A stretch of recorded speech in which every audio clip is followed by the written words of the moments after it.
Hey everyone, and welcome to this week's episode of the Sons of a Pitch, an American soccer podcast. I am your host, Nick Pateris, just excited to be talking MLS and American soccer with you all tonight. Unfortunately, my co-host and good friend Michael Yalmy will not be joining us tonight. He's taking a brief hiatus from the show. Got to wrap up some family matters. So, Mike, whether you're watching live or you're listening or whenever you get a hold of this episode, we're all thinking about you. Take care of what you got to take care of, and we look forward to you joining us again soon. Come on, man. TFC is coming back, and they're going to be making a run at the MLS Cup whenever the regular season starts. So we need you back to talk Toronto and all things MLS. Anyway, we've got a great show for everyone out there tonight. MLS is back. Final matchup is set, and we're going to preview briefly the Portland-Orlando City matchup. We're going to talk about a couple players who may have earned some USMNT call-ups with their performances in the MLS's back tournament, as well as we're going to look around at some headlines from around the league and the American soccer landscape. In the meantime, though, make sure you follow us on social media at SOP Soccer on Twitter, at Sons of a Pitch Soccer on Facebook and on YouTube, as well as our website, www.sonsofapitchsoccer.com. And you can find links to all of our podcast platforms there. We're just about everywhere you can find. Matter of fact, we're even on podcast charts in Sweden and Australia right now. Granted, we're pretty far down the charts, but we are there. So we are growing both locally and worldwide, and it's great to hear. If you have any comments for us or want to join the conversation, that's the way to do it. We even got some listener questions we're going to get to later in the show. Also, if you like the logo, if you like a soccer pun, if you like a, play on words here, go to Redbubble, search for Sons of a Pitch Soccer podcast, and you can put this logo on just about anything. Coffee mugs, cell phone covers, heck, even shower curtains if you're so inclined. Check us out on Redbubble for all your swag. Well, with all of that out of the way, it's time to jump into the real reason we are all here, and that is MLS Soccer. The MLS is Back tournament got off to a weird start. This season kind of got all thrown out because of the coronavirus pandemic, but we have come down now to the final two teams left in the tournament. Portland Timbers, a team who I thought their championship window, their trophy window was closed. Happy that they're proving me wrong here. The Timbers are taking on Philadelphia Union, a team, a club who is trying to cement themselves in the upper echelon of the Eastern Conference. Hadn't had much success early on in their MLS career, but they made a run to the U.S. Open Cup final. They made a playoff run last season, and they're poised to add their first trophy and earn that all-important $1.1 million purse, along with a Concacaf Champions League, which probably is worth a little bit more than $1 million. So, Portland and Philadelphia will meet in the final tomorrow night, Tuesday night, August 11th. Make sure you check that out and let us know. Tweet along with us.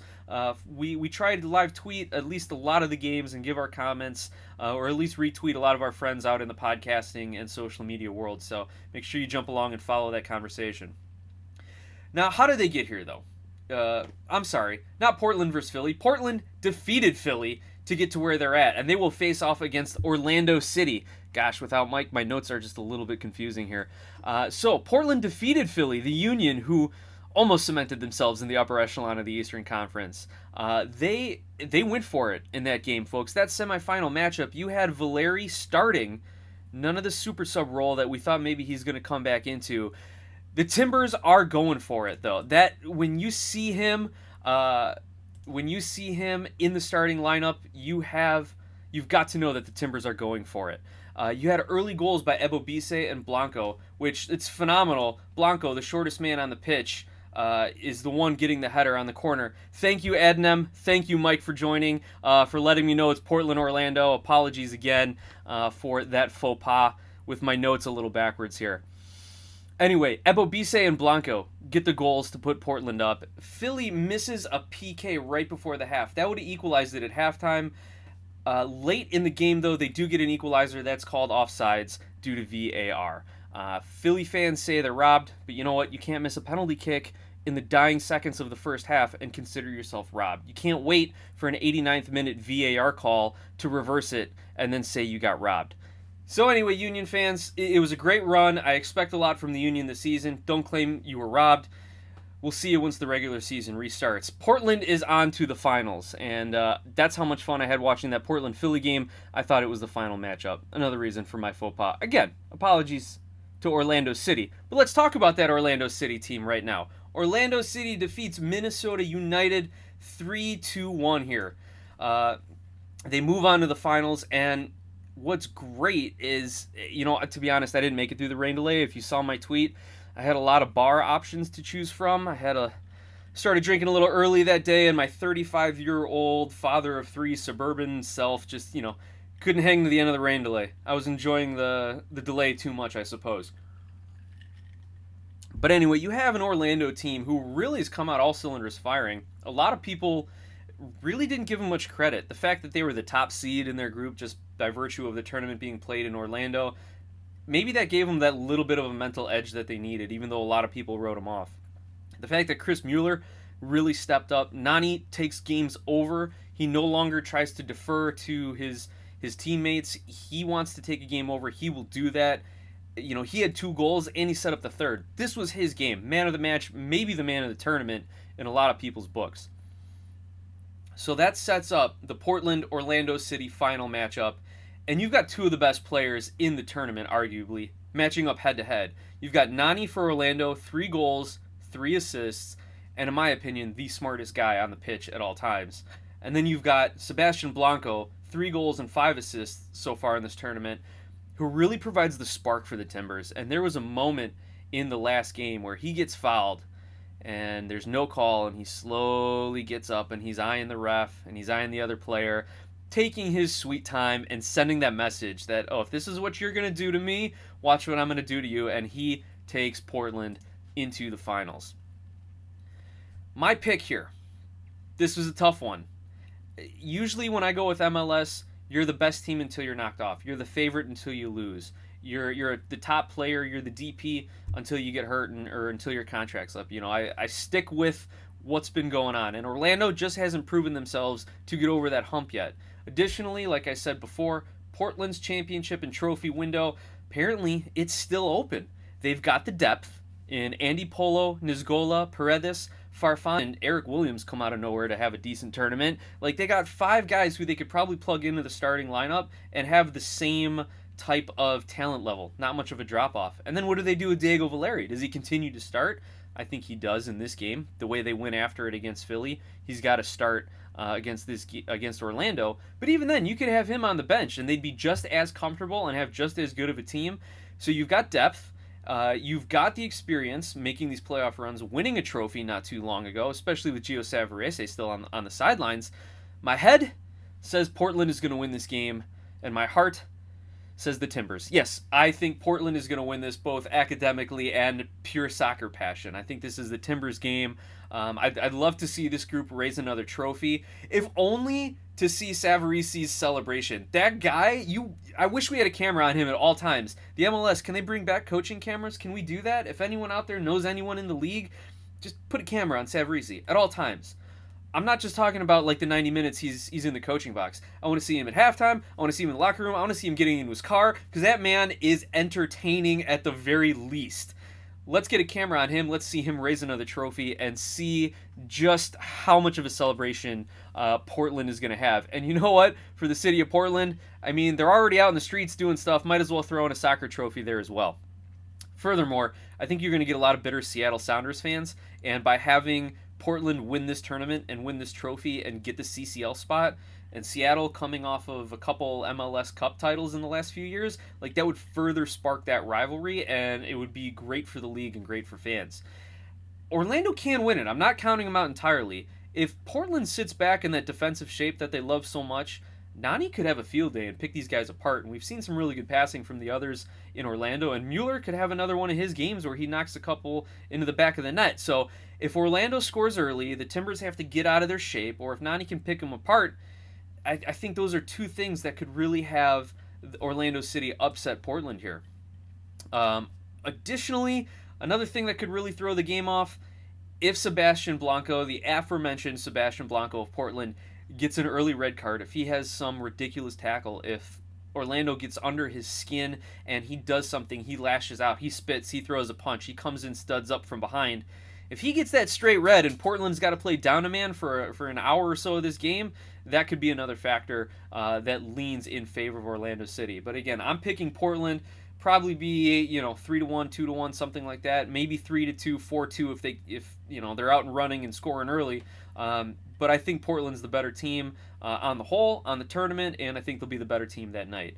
So what do you guys think? If you like the prediction, let me know in the comment section. If you disagree, shoot us a message at SOP Soccer on Twitter. Find us on Facebook. Email us, podcast@sonsofapitchsoccer.com, and let us know exactly what you think about the game tomorrow night. A message from Allison. Hi, Allison. Nice to have you joining me. We miss your husband. We miss seeing you. And Rocky does it all, our resident Timber fan here. He, of course, is going with his heart as well, picking the Timbers to win this game. So, again, everyone, let us know what you think. Timbers, Orlando City. Timbers raise another trophy. Orlando gets that all-important first one on the shelf. Let us know. Now, in this tournament, there have been a lot of players that have stepped up, and there's a couple that have caught the attention of our US MNT fans. And one who's gotten the most attention recently because of Portland's great run of form is Jeremy Ebo Bisay. Now, a lot of people are thinking Ebo Bisay is in the mix to be a starting striker for the US MNT. He definitely deserves a call-up. Now, let's take a look at the player pool. Let's talk about the strikers who are currently in the mix to get the call-up, to get the start for the red, white, and blue here, for the Yanks.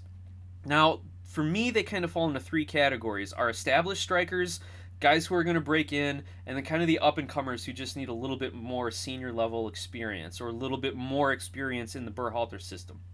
So the established players, we've got Altidore, Jordan Morris. He can play the wing. I'm going to throw him in here for sake of argument. Gyasi Zardes, kind of the de facto starting striker under the Berhalter system. And Josh Sargent, a guy who's gotten minutes, a guy who's playing well in the Bundesliga. Again, if you've listened to us at all when we were covering the German leagues and the USMNT players abroad, we were really hoping Sargent moves out of Werder Bremen to a team that actually is going to use him and play him and get him some more touches. Anyway, that's a story that we've been telling for a while. We don't need to revisit that. You got four guys kind of established: Altidore, Morris, Zardes, and Sargent. Then you've got the guys who are ready to break in. Paul Arriola, who could be a regular starter as a striker, as a winger, but he's coming off an injury. He may not put on an international jersey again. You got Taj Boyd, who's got some call-ups, who's had some decent performances in some Gold Cup games. I just don't think he is established as the number one starter. I think he's probably going to be a little too old if you're thinking World Cup. And again, he's coming from, I believe, the Turkish league, where there's not a lot of high-quality competition like a guy's going to get, say, either in Germany, England, Italy, Spain, like that.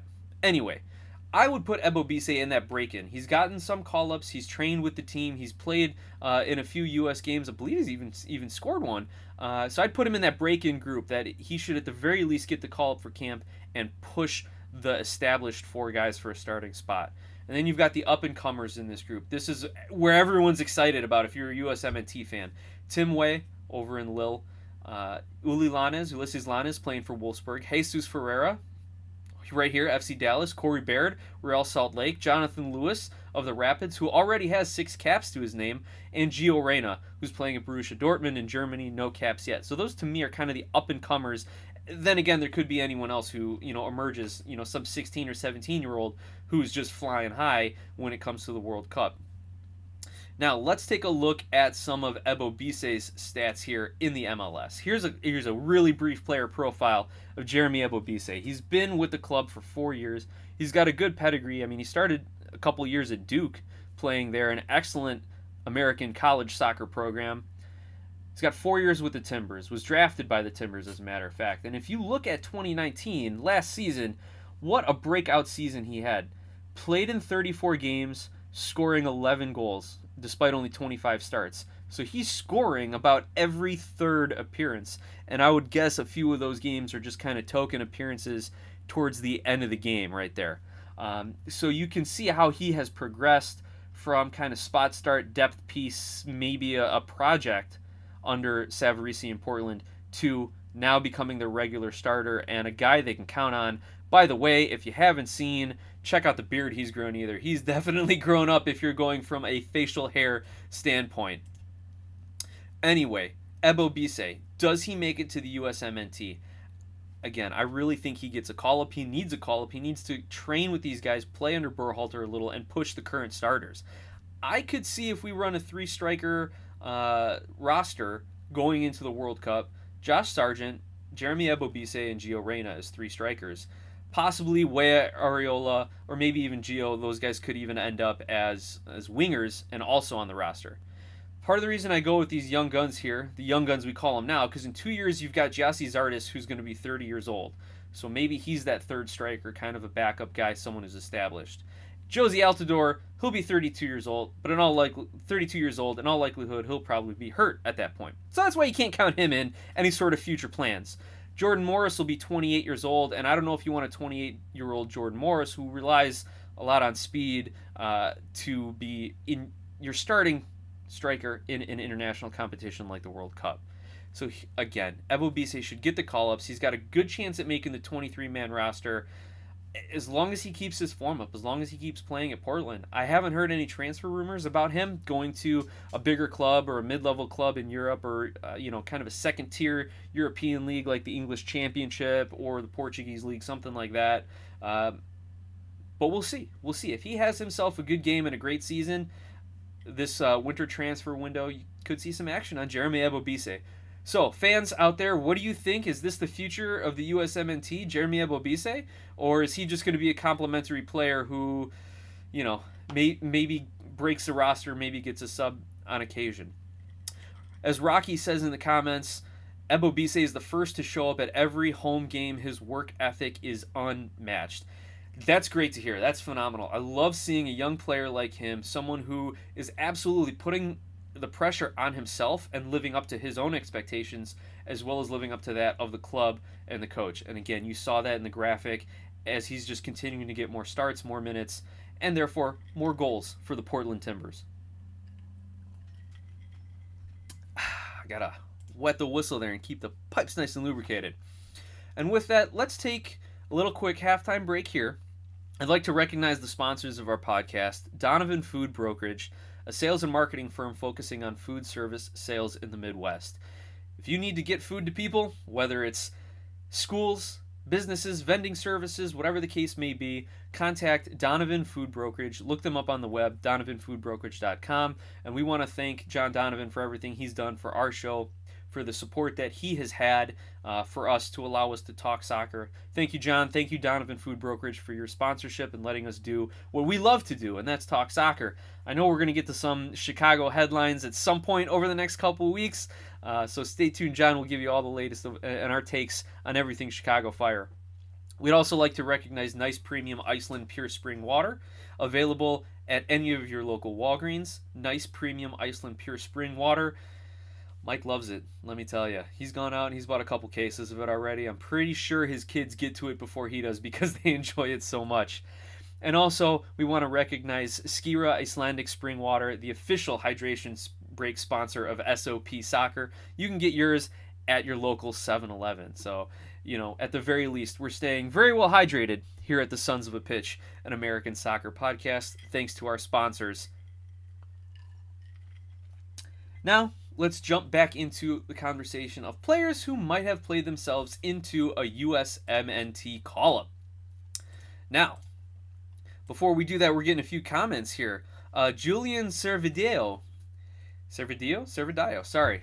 I'm not good with the names here. That's kind of the running gag on the show here. But we thank you, Julian, for joining the conversation and asking about a young Toronto striker. Not Altidore. I think, are you talking about Ayo Akinola? Because he could play for the U.S., Canada, or Nigeria. He did have that hat trick earlier in the MLS's back tournament. A lot of people are very high on Ayo Akinola. And again, let's see how well he does for Toronto this season, depending on Altidore's availability and depending on how they want to play their depth and their lineups. Akinola could have a breakout year.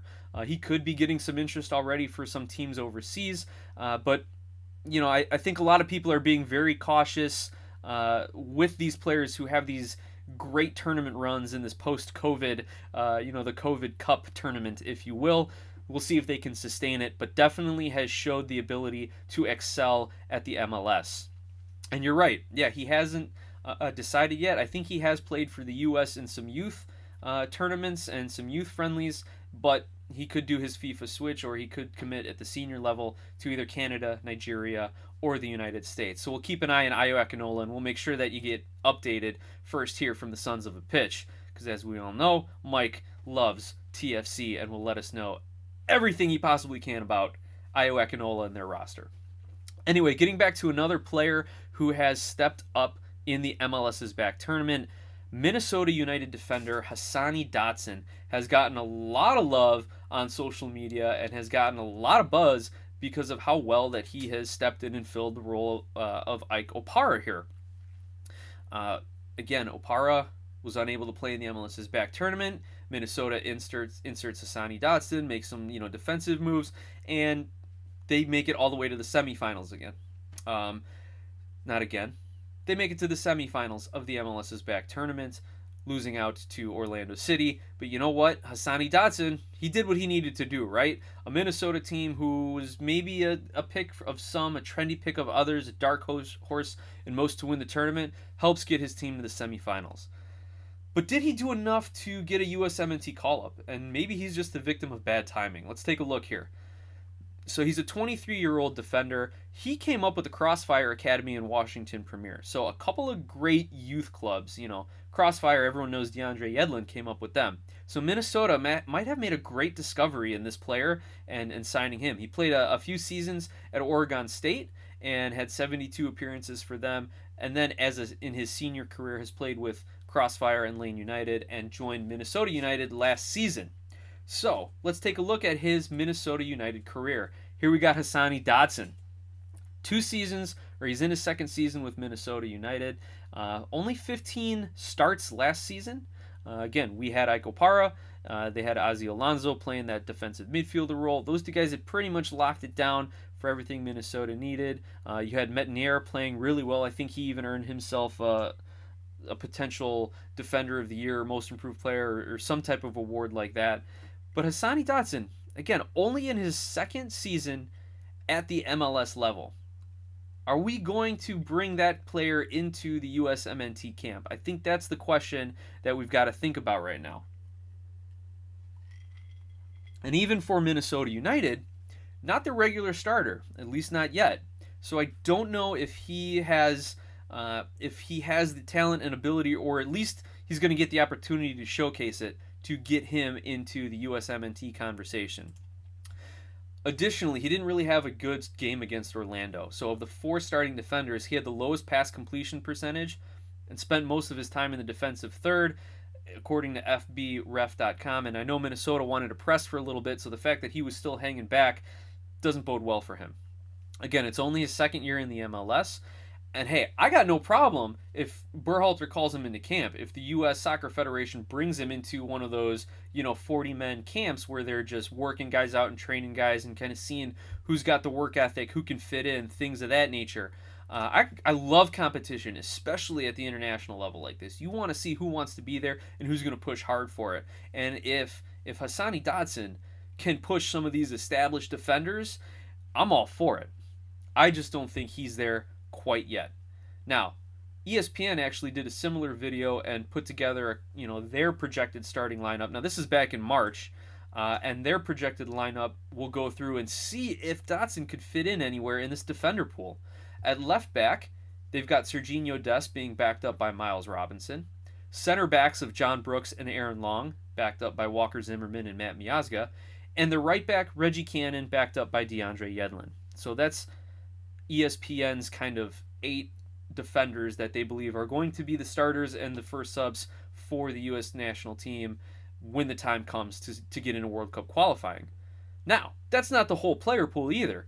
You've got Justin Glad, who's got some international experience. Chase Gasper, people are really high on him, another Minnesota United player that could be competing with Dotson for a senior national team call-up. Julian Araujo, Mark McKenzie, and Sam Vines. These are guys who all have had recent call-ups that Dotson would be competing for a spot with. Additionally, you can't forget about Tim Ream, Anthony Robinson, and I guess you can't forget about Daniel Lovitz, because we all know Greg Berhalter has some sort of infatuation with Daniel Lovitz. Again, that being said, that's a list of 8, 10, 12, 14, 17 guys that Dotson is going to be competing with if he's going to try to get a start or a call-up with the U.S. men's national team. Quite a deep pool, quite an experienced pool, and I don't know if he is there quite yet. He could just be a late bloomer, or he might have been passed over with a lot of the way the youth and the development academies go in the United States, but I just don't know if he's going to be able to break into that group. So on the one hand, we've got Ebo Bisay competing with a thin striker pool, guys who can also play on the wing, which might slide him into a center striker spot, and aging Altidore and Zardes. On the flip side, you've got Dotson competing with a bigger pool of younger players who have gotten a lot more experience than him, at least at this point. So I think Ebo Bisay's got a great chance to start for the USMNT at some point in his career. Dotson, really going to have to work for it. Let us know what you think, fans, in the comments, on social media, and we'll continue to cover all of this. Now, Rocky also mentions Eric Williamson deserves a shout for Portland. He played on their junior national team, played on the junior national team as well. So Eric Williamson, another guy who's had himself a good tournament, who's kind of gotten picked up on the radar of a lot of casual fans, or even our fans like us who, we know the starters, we know the league, but now we're getting into the depth players and the development players like Eric Williamson. So that's a guy who we'll definitely keep an eye on. And Portland, Rocky, let us know. I mean, how's their lineup look? Is their defense, is their midfield looking a little older? Is Williamson going to slide into the starting spot at some point this season? Or is he just going to kind of be their ace up their sleeve if they ever need a guy to come in off the bench or make a spot start here and there? So Rocky, let us know about Portland, and fans, let us know what you think about Hassani Dotson, Jeremy Ebo Bisay, or if there's anyone else that you think might have proven themselves worthy of a USMNT call-up during this MLS's Back tournament. We'll look into them and we'll cover them on the next episode. So getting back to more soccer, we've got a lot of headlines here, folks. There's a lot of action that has been going on around the MLS over the last week. Not just the MLS's Back tournament, not just life inside the bubble. Life outside the MLS bubble is going on. There, let me keep my hands in frame here. Life outside the MLS bubble is going on, and teams are still making moves here. Inter Miami sign Blaise Matuidi. That is supposedly their big signing. They've taken a lot of flack on social media, considering they were linked with all these great European stars, that they end up signing Blaise Matuidi from Juventus, the French international. So he ended up going to Juve for a pretty big fee, $27.5 million. So he's probably going to be a DP when he joins Inter Miami. No other details yet. As you know, the MLS is a private entity. They don't have to release any details of any of these transfers, contracts, signings, things like that. And it's a single entity. Every club operates as a franchise. So Matuidi actually has a contract with the league, who then has him on the franchise roster or franchise of Inter Miami. So he's just got to pass his medicals. Now, a little bit about Blaise Matuidi. He's 33. He's been at Juve, one of the top clubs in the world, one of the best Italian clubs of all time. Mike, I believe you're a follower of them too. So I don't know if you've got to watch this guy over the last few years and what you think. But he's been at Juve since 2017. He's also played for Paris Saint-Germain, PSG, Saint-Etienne, and Troyes. So he spent a lot of time in his home country in the French league. He's still got a year on his contract, so Juventus probably is like, let's see what we can get for him. 33-year-old, and supposedly he is not in the mix of Andre Pirlo, the current head coach at Juventus' future plans. So thank you to MLS Soccer for giving us kind of a quick backstory on Matuidi. But again, Inter Miami, hey, we're going to get Suarez, we're going to get Ramos, we're going to get Griezmann, we're going to get all these amazing players, and we end up with a 33-year-old defender from Juventus, French international. So, you guys go ahead, take that information. Feel free to rip on Inter Miami for being linked to all these rumors, and then this is their big signing. Anyway, we digress. Let's get back to the other news around the MLS. If you like rumors and if you like signings, it's rumored that Hwang In-bum of Vancouver Whitecaps, their big Korean signing, kind of the key to their midfield, at least he was supposed to be the key to their midfield, has been linked to Rubin Kazan in the Russian league. There's a couple reasons for this. He hasn't developed quite as much as they would have liked him to. He hasn't really become that star player in MLS that they were hoping he would be, to maybe catch a huge transfer fee from a Premier League club or a Serie A club, something like that. So they might just have to say, look, he wants out. It's clear he was doing this as a stepping stone. We were doing it just to make some money off the potential sale. So why don't we sell him while he's still young, before he has an injury or before he tanks? Let's sell him. Let's get what we can. So more than likely, he'll be going to Rubin Kazan. Additionally, some people out there are speculating that under the new collective bargaining agreement, he's a young DP because he's only 21. But as soon as he turns 22, he'll have to have a DP salary, which could increase his salary cap hit approximately $400,000. So Vancouver wants to get that off the books. They want to make some money off the sale of this guy while he's still under contract. Be on the lookout for Hwang and to be out at Vancouver. Additionally, if you are interested in a lot more Vancouver Whitecaps coverage, go check out on Twitter at BTS Van City. Check out their website as well, Between the Sticks Vancouver. Some friends of ours in the podcasting world, some excellent coverage, bunch of just soccer diehards up there in Vancouver, who, by the way, are all trained journalists, putting out some excellent writing, podcasting, and social media. So go check out at BTS Fan City for everything on Vancouver Whitecaps. Getting back to what we were saying before about Eric Williamson, Rocky adds that he will be starting soon. He's shown better progress than Christian Paredes. Portland has a lot of veteran players that play well with depth and bench kids. Excellent, good mix. That reflects well on the coaching and on the GM. Defense is getting thin at left back, but still a strong starting line. So thank you, Rocky, for the scouting report of the Timbers and what their future looks like. And we look forward to seeing Eric Williamson rocking those the starting lineup there, running the back line there for Portland for many, many seasons. Anyway, we got another comment from one of our listeners on Twitter. Mike Kleeman says, talk Mario Götze rumors. Götze? Anyway, the German international, Mario Götze, is, probably on the outs at his club, only 27 years old. So it's, what does he want to do, Does he want to make a few big paychecks more and possibly stay in Europe in a major league? He has been linked to Liverpool, Arsenal, a few Italian teams. He's been linked all over, even Hertha Berlin. Right now, he is in the Bundesliga, and honestly, his club is escaping me right now. I feel bad that I can't remember it. I want to say Dortmund, but I doubt it. Anyway, he's been linked to Hertha Berlin, Liverpool, Roma, I believe, was even a potential landing spot.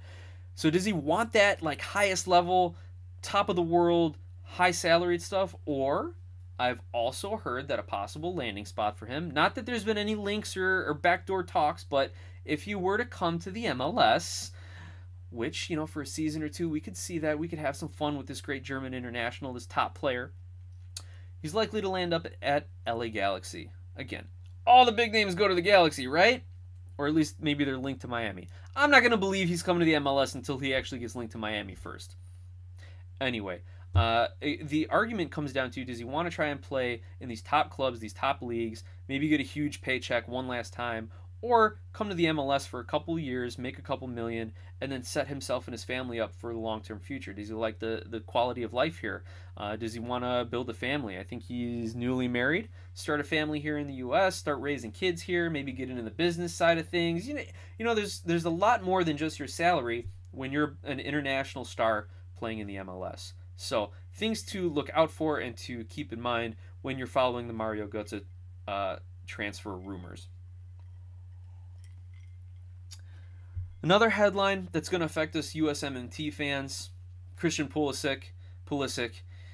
It has been announced he will miss the start of the EPL season. He will miss the restart in 2021, the beginning of the 2020-2021 season with Chelsea due to a hamstring injury. It was a possible hamstring tear. So, look, that all it takes is rehab and rest. And fortunately for him, he's 21 years old. He's definitely got the legs for it, which it's too bad to see because he was tearing it up in the Premier League since the restart. He's considered to be by many the best CONCACAF player at the moment, which it's either him, Alphonso Davies, and then I forget the name of the Mexican international playing for Wolverhampton. But like, that's the conversation he's in. Like, these three young stars who are just propelling their teams to new heights. Excellent for Christian Pulisic. Excellent for the USMNT. Take your time, Christian. Come back stronger. We don't want to see you re-aggravate this injury, especially with qualifying in the not-too-distant future. That's my opinion on it. Don't rush him back. Let's make sure that we can put some of this injury-prone conversation to bed. I've said it myself. We have to have the discussion between the adductor. I think he had an ankle, the hamstring. He's only played 5 years between Dortmund and Chelsea, and he's had 3 injuries that have seen him miss significant time. So, don't rush yourself back just because you want to be there, and I know you do. I'm talking to Christian Pulisic like he's watching our videos right now, right? We don't need to rush him back. We know what he's capable of. We know what we want him to do. We want him to start for the U.S. in 2022 and 2026. So let's put the injury-prone talk to bed. Let's rehab him properly, and let's have him have a couple good seasons at Chelsea before he puts on another of the red, white, and blue jerseys. Want to say hi to Salvador Chavez. Thank you for joining our stream. Please spread the word. Tell your friends. Tell your family. Jump on, subscribe, like, set your reminders. We're here at least once a week doing the videos. We even have a 1,000 subscriber challenge. If we can get our YouTube channel to 1,000 subscribers before the end of the MLS season, we're giving away a $250 Visa gift card. Just because Mike's on hiatus doesn't mean I haven't forgot about his promise to put the money out there. So subscribe, tell your friends to subscribe, tell your enemies to subscribe. At the very least, you can banter on the chat here and talk a little soccer and go back and forth. So Salvador Chavez, thank you for joining us again. Be sure to hit that subscribe button, and hey, let us know what you're thinking about soccer, about anything. We'll chat a little bit. All right, getting back to a few more of the headlines that we want to discuss. Let's talk a little bit more structural here, everybody. MLS has announced their schedule for the rest of the season. You've got all the schedules out for all your teams, all the teams. This is exciting. This is fun. It's a little nerve-wracking and anxious because you got teams going outside the bubble. You had a nice little safe zone.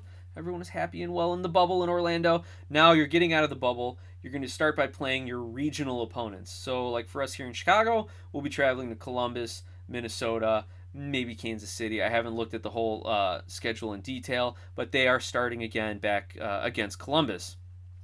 Dallas and Nashville, because they missed the MLS's back tournament and there's 3 regular season games, they will play 3 games against each other to make up for that.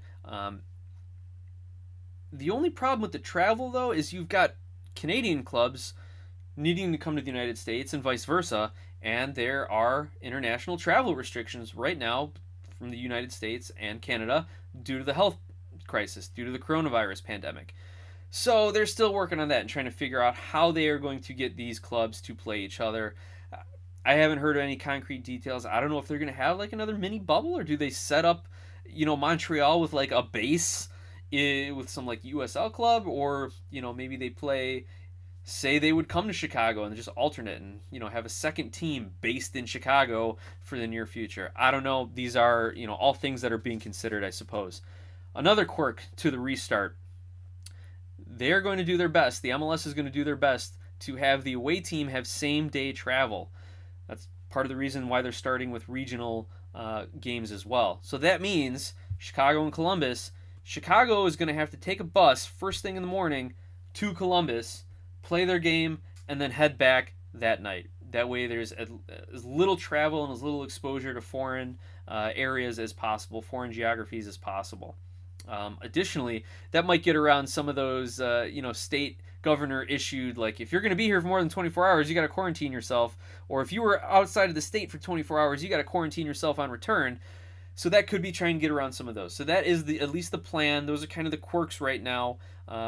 Obviously, all the safety protocols are going to stay in effect. I really hope they don't go the route of Major League Baseball, where they put like team moms or team monitors to make sure everyone's wearing their masks and make sure everyone's social distancing and not high-fiving and chest bumping and celebrating. I hope it doesn't have to get that far with baseball, but I'll tell you what, the MLS has done an excellent job. I think they've had 0 new coronavirus positive tests in like the last 2 weeks in the bubble or something like that. So they have learned a lot. Don Garber has said, we've learned a lot about testing, about safety protocols, about cleaning, about doing all these things in a locker room setting.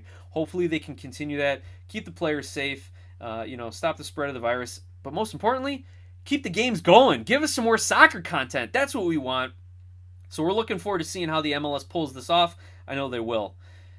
To start, also, no fans. And then they're going to have a limited capacity. I think Dallas is going to have up to 5,000 fans in some of their games once they start allowing fans into the stands. Anyway, that is kind of the scheduling quirks that we're going to see. Additionally, the playoffs are going to change. 18 teams now make the playoffs. That is up from the 16 teams of last season. So you're going to have 18 teams making the MLS's Cup playoffs, which begin November 20th and will run up to the final on December 12th. So you're going to have an expanded playoff. You're going to have a long run of it, a longer season, but you know what? They're going to get it in, and gosh darn it, we're going to have an MLS Cup champion by the end of the year. Also, one other quick headline I forgot to mention. Minnesota United, we've talked about them a lot tonight. We've talked about their defenders a lot tonight. We're going to talk about another one. They sign defender Bakaye Debase. They love their defenders, so they're bringing in some new depth over there in the back line up in Minnesota. Now, the last bit of headline I want to kind of cover a little bit, again, talking macro level, we talked the MLS restructuring.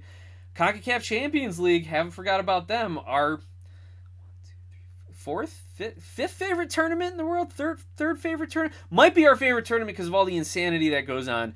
But anyway, Concacaf Champions League is planning to come back starting October 20th. What they want to do is have potentially a single city hosting a game. So similar to the bubble, like we've seen in Orlando in the MLS. I don't know where it's going to be. It'd be great if it could be here in the United States, and be even better if it was in Orlando, because the MLS teams would have that great home field advantage and the experience of already being there. But we'll see. Orlando's already gotten a lot of attention, good and bad in the news, but also with the MLS with the NBA playing there as well. So we'll see where they end up, if they end up going to a single city kind of bubble format. Though I don't know how they do the bubble format, because it's in the course of every other team's regular season. Anyway, TBD on that. Also, the CCL does want to get a team in the Club World Cup, so they are starting, again, their matches October 20th, and then the second leg of the last game of the CONCACAF Champions League will be played January 28th, 2021. So the way they're going to do it, the preliminary round and the round of 16 will be single elimination games, no home and away like they used to do, and it will be played at the highest ranked club stadium. So looks like that's a disadvantage for the MLS, because we don't rank as highly depending on what system they use. And most systems I don't think hold the MLS clubs as highly ranked, because they just don't match up well against Liga MX, and it's not like the MLS is playing, a lot of teams in the Caribbean that could really bump up their ratings. I mean, think about the old college football rating system, right? If you play cupcakes, even if you score 70 points, you're not getting anywhere. Anyway, so it's going to be played at the highest ranked team stadium, and then after the round of 16, so when you get into the semifinals, or the quarterfinals and semifinals, they will be played as a home-and-home series. But you know what? The good news for the MLS teams? It's one game. Lay it all on the line. You don't have to worry about, pulling out an away goal, in Mexico City or in Costa Rica if you're playing Saprissa. You just got one game, one chance. Lay it all on the line. You got to go for it. So hopefully that plays in favor of the MLS. Daniel Young, thanks for joining us. He says, yes, I am excited to see that. So are we, man. Can't wait to bring you some more coverage of that. We are really looking forward to what's going on in the CCL. And again, just how CONCACAF is going to get these clubs back up and running. There's also some Caribbean tournaments that are back up and running. You can go check out CONCACAF's website for that and see what they're putting in place to kind of get soccer rolling throughout the entire CONCACAF region and confederation. So that's the talk with CCL. With MLS regular season playoffs, as well as some of the headlines. So, ladies and gentlemen, we are about at the 45-minute mark here, so give or take. Gosh, I'm starting to lose some steam. I never thought I'd say that. I never thought I'd be done or tired talking soccer with everyone out there, or just talking for that matter, if you guys know me. But anyway, I want to thank everyone for jumping on the stream with us. Adonam, Mike, we missed you, buddy, but hope everything's going well. Allison, thank you for jumping on. Rocky, Julian Servideo, again, sorry if I'm butchering your last name. Daniel Young, and to all of those others who are watching or will be listening on the podcasting, we want to say thank you for spending some time with us, for having some fun with us. Find us on social media at SOP Soccer on Twitter, at Sons of a Pitch Soccer on Facebook and YouTube, as well as our website, sonsofapitchsoccer.com. You can even email us, podcast at sonsofapitchsoccer.com. So we want to thank you all for listening. We again want to thank our sponsors for supporting us, for letting us do what we do here. Donovan Food Brokerage, nice premium Iceland pure spring water, available at your local Walgreens, as well as Skira Icelandic spring water, available at your local 7-Eleven. Thank you for throwing a few bucks at us and helping us do what we do here. If you or anyone else, listeners, fans, current sponsors, potential business partners, are looking to reach a wider audience, to reach a soccer audience, feel free to contact us at the aforementioned contact information, and we are happy to talk sponsorship availability for both our podcast and our YouTube channel, as well as some other social media outlets that we are in the process of running. Again, Twitter, Instagram, and the like. Thank you to our fans. Thank you to our listeners. Everyone, enjoy the MLS is Back tournament final tomorrow night. Portland against Orlando City.